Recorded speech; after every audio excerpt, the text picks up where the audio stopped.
Hi everybody, welcome back to our lecture series on Everything's an Argument. This particular lecture is going to be addressing Chapter 7, or Structuring Arguments. For paying attention, you'll notice that we skipped Chapter 6 on Rhetorical Analysis, simply because it's a really great chapter, has a lot of really useful information related to a rhetorical analysis, but the chapter is best read than lectured on, so we're skipping it for the time being. This particular lecture is going to address a number of different things, including important vocabulary, the classical oration pattern, the Rogerian argument pattern, the Toulmin argumentation pattern, and the SHIPSA pattern. Quick note, the SHIPSA pattern is not included in the chapter reading, so just be aware of that. All of these different argument patterns have different strengths and weaknesses, and it's really useful to understand different ways that we can structure arguments for different purposes, different contexts, different settings. If you have read chapter 6 of the book, you'll understand why that's really important, because when we do rhetorical analysis, we are analyzing things, we are breaking things down to their component parts to try and understand how they function. Part of doing that in argumentation and debate is understanding different argument patterns so that we can break them down and understand how they function. Break them down to their component parts, evaluate them, think about them critically, and then come to some conclusion about the strength or lack of any given argument. To start, we're going to go over some important vocabulary. Two really important terms that we want to be aware of are claim and evidence. So we'll start with claim. A claim is defined as being debatable and controversial statements or assertions you hope to prove. A claim answers the question of, so what's your point? It is essentially your thesis statement. Your thesis is a summary of your overall ideas, right? Whatever you're saying. So when we say, oh, your claim this, or the claim this, or my claim is this, we are talking about the statements or assertions that we hope to prove. We are making a statement. An example here is the controversy around climate change is manufactured for political gains.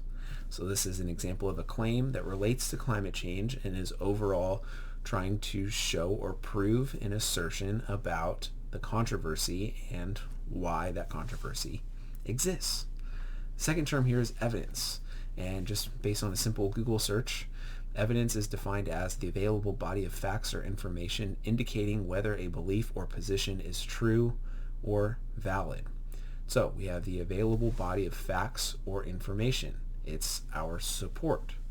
So example, in her article, Manufacturing Scientific Controversy of 2011, Dr. Leah Ceccarelli highlights how politicians have created a controversy regarding human-induced climate change when no such controversy actually exists within the field of climate science. So this is an example of how our evidence and our claim can link. So we have evidence, again, the available body of facts or information indicating whether a belief or position is true or valid. We have a claim, which is debatable and controversial statements or assertions that you hope to prove. You will see something similar to each one of these in each argument pattern. So the classical oration pattern is comprised of 5 parts. This is based on the classical Greek structure that had 6 parts. So first up, we have introduction. Our introduction is meant to gain interest, to establish credibility, to establish common ground with our audience, to state our claim or our thesis, and to show that we are ethical, to show that we are credible. This can be said to, or framed as, we're trying to gain our audience's will. We want to make our audience want to listen to us. Next up, we have background. This is pretty simple. This part of this argument pattern presents information relevant to the argument. Background information that's relevant to the argument. Example of this, when I was in graduate school, I wrote a paper on genetic engineering or gene editing, particularly related to the CRISPR technology. And I used a source from the late 1960s, early 1970s that addressed the initial stages, the initial discussion, academic argument around gene editing, and I use that as background information to show that there were different parts, specific parts of that discussion of that argument that were still relevant to what we were talking about today. That was my background. Next up, we have lines of argument. This is where you present your reasons to support the claim.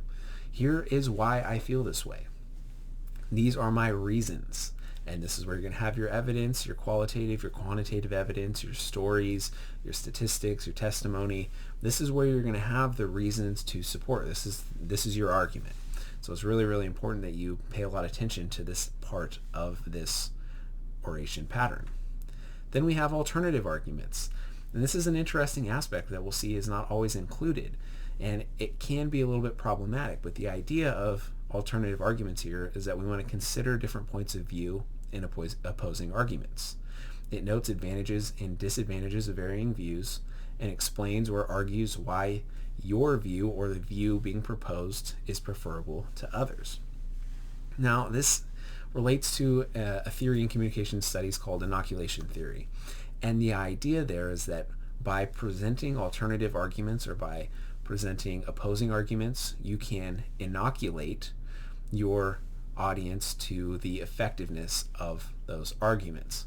Now, that may be true and may be effective in some circumstances, but it also runs the risk of making your audience say, oh, you know what, actually that makes a lot of sense to me.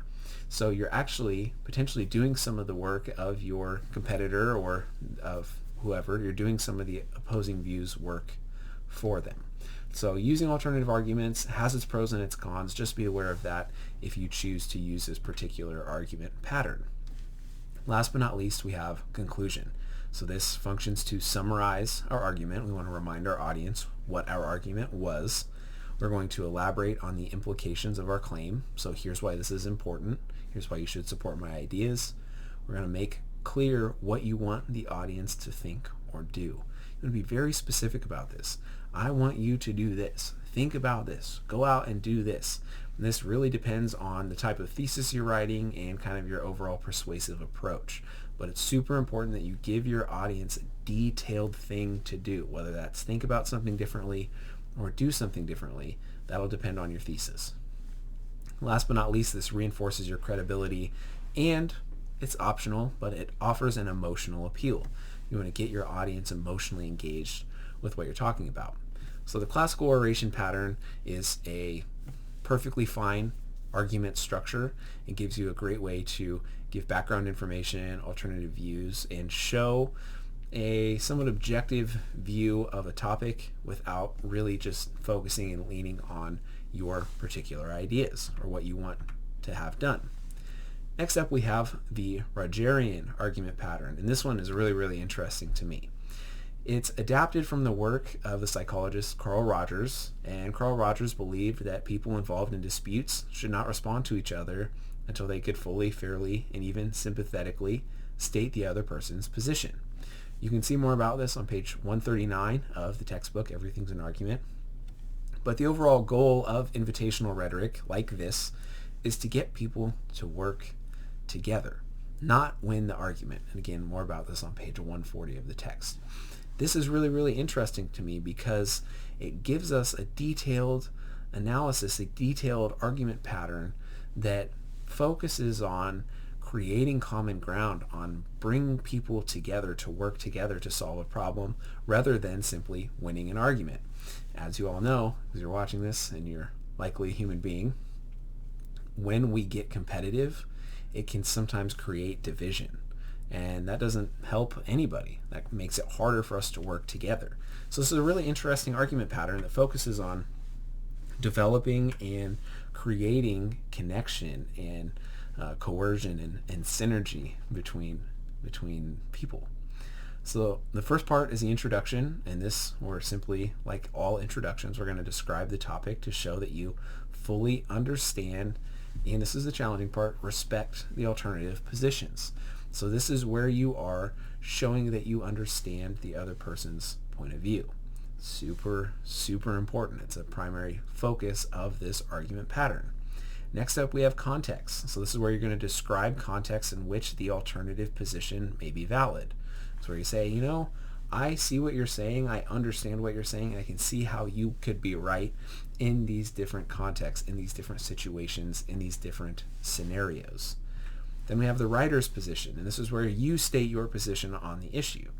So you show that you understand and respect the alternative positions, show that you understand the different contexts and situations where that might be used, but then you say, here's why I don't think that's the best approach. And then you share those reasons. And then last but not least, you have benefits. And this is where you explain the benefits to supporting or adopting your position. So adopting the writer's position. As you can see, this is likely going to be a very, very useful argument pattern for you in a variety of different contexts. If you are having a disagreement with a significant other or a friend, or you're in one of those pesky classroom groups where you have to do a group assignment, this is a really excellent way to create coercion, to create connection between the folks that you're working with, to create cohesion between the people that you're working with. Next up, we have the Toulmin Model of argumentation. Now, this is a really interesting one because this is kind of on the fence of being a method for rhetorical analysis. Depending on how you view it, you can say it is or it is not. But what we want to do for the purposes of our argumentation and debate class is we want to think about the Toulmin Model of argumentation as a structural way of organizing and outlining our arguments in a particular manner. Stephen Toulmin was a British scholar of English and a philosopher who was primarily concerned with argument structure and how we addressed or showed probability in our arguments. In his book, let's see, I've got it right here, The Uses of Argument, a huge portion of this particular book relates to and focuses on how probability functions in an argument. How do we show how sure or how confident we are of something in our language use, in our word use? Toulmin believed that claims should be clear, reasonable, and carefully qualified or limited. And we'll talk about qualifiers here in just a minute. He also believed that claims should be supported with good reasons and evidence. Makes sense to me. Toulmin believed that claims and reasons should be based on assumptions your audience will likely accept.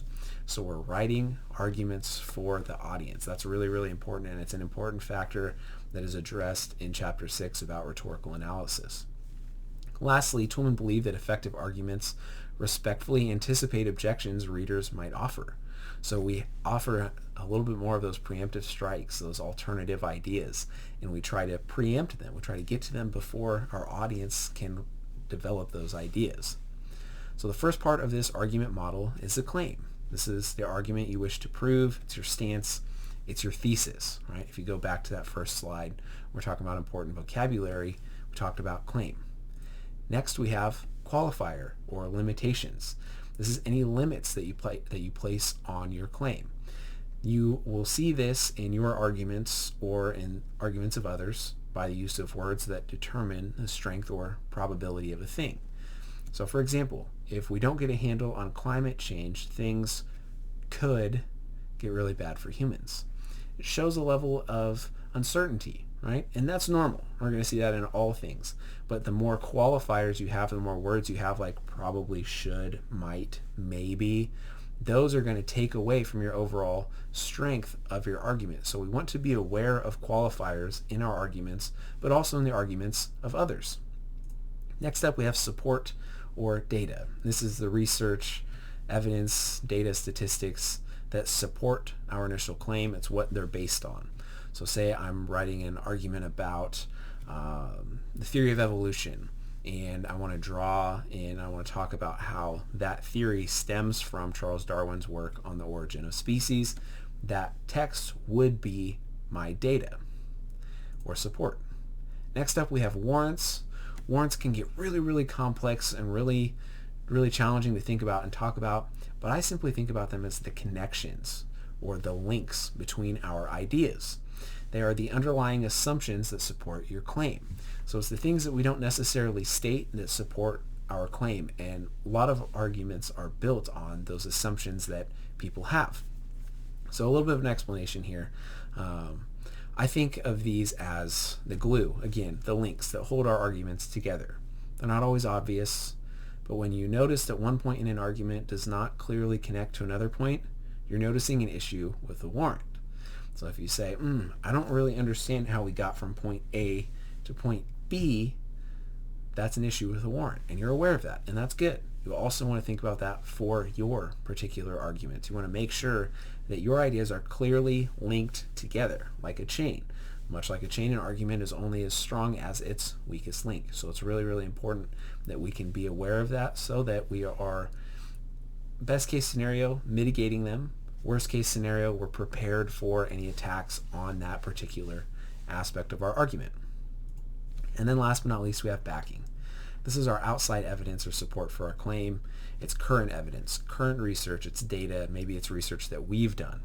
So, for example, it's looking at what does the current research into, say, evolution say? What's the current conversation regarding the theory of evolution? That would directly impact my overall argument, and it would likely, at least for this particular topic, add strength to it, because there haven't really been huge challenges, at least in my understanding, toward the theory of evolution based on the origin of species.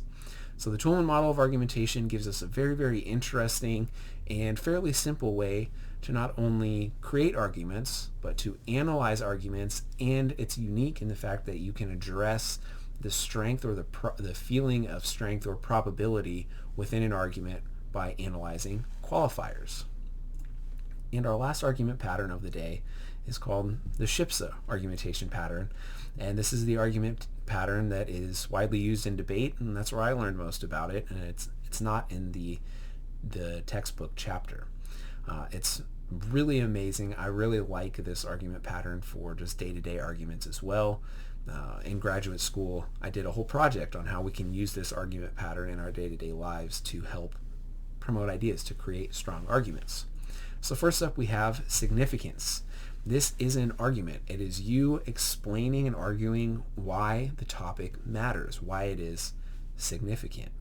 Pretty simple there. Why does this matter? Okay. Next up, we have harms. What problems or issues is the topic causing? So whatever your topic is, why should we care? What issues is it causing? Again, pretty simple stuff, right? Then we have inherency. This sounds a little bit more complicated, but really it's an argument that's answering the question of why does the problem require human intervention? Why do we need to get involved? The problem is not going to solve itself, so here's why we need to do it. If we don't get involved, it's going to continue to create these harms, and it's going to continue to grow in significance. Once we identify that there is a problem, it's causing issues, it requires human intervention, we have to develop a plan. This is quite simply your plan. How do you solve the problem? And then what conditions need to be met to solve the problem? How do we know that we've solved the problem? What do we need to do? Again, pretty simple ideas here, right? We have why it's important, what it's doing, like what harms is it doing, why do we need to get involved, our plan to solve, how do we know when and if we've solved, and this can come from other ideas, other arguments, other research saying, here's how they're solving this problem in this region, and here's how we can apply it to ours. And then last but not least, we have advantages. Here's why this particular plan is the best option. Again, it's a very, very practical way to go about analyzing ideas and creating solutions to complex problems. If you're watching this and you're in debate and you know SHIPSA really well, you know that I'm oversimplifying this because we can get into a lot of really, really detailed aspects such as links and internal links and that kind of stuff. But for the use of the overall argument pattern, we can use this simple overview of SHIPSA on a day-to-day basis, and it can really help us to solve some problems, whether it's personal problems that in our lives or larger problems. And this brings us to the end of our lecture, in which we have covered important vocabulary, specifically claim and evidence, the classical oration pattern, the 5 steps, not the 6. We covered the Rogerian argument pattern, where we can use argument to create cohesion between people. We talked about the Toulmin Model, which is a rhetorical analysis tool or method in which we can analyze arguments and determine perceived probability. And then we talked about the SHIPSA Model, which is a really excellent tool for analyzing problems and developing solutions. It can be very complex or very simple, depending on if you're using it for day-to-day life or for something a little bit more detailed. I hope that you now have a more detailed understanding of some of the different argument patterns and how we can use them in different contexts, and I hope that you use these argument patterns to win an argument, propose new solutions, or create cohesion between you and the group that you're working with. Bye, everybody.